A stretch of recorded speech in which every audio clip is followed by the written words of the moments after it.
हजूर ने उर्दू क्लास में जिक्र किया था कि हजूर का नवासा अदनान जब एक कैमरा खरीद कर घर आया तो उसने पहले हजूर की तस्वीर ली थी। हजूर इस तरह का कोई और वाक़या जलीस या किसी और नवासी के साथ हुआ? क्या क्या तस्वीर? कैमरा खरीद के लाया था कौन? जलील? अदनान हाँ। जब एक कैमरा खरीद कर घर आया था तो उसने पहले हजूर की तस्वीर ली थी। हजूर इस तरह का कोई और वाक़या जलीस या किसी और नवासी के साथ हुआ जिस पे हजूर बहुत खुश हुए?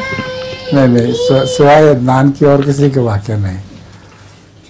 जलीस वगैरह तस्वीरें तो खींचते हैं मगर खाली कैमरे से, उसमें होता कुछ नहीं, वो खींचते रहते हैं।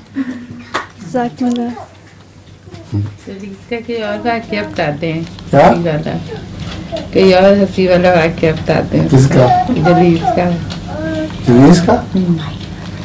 जलीस का तो मुझे कोई याद नहीं ऐसा हंसी वाला, लेकिन ये कि वो मुस्लिम तस्वीर खींचता रहता है, कैमरे के अंदर कुछ नहीं होता।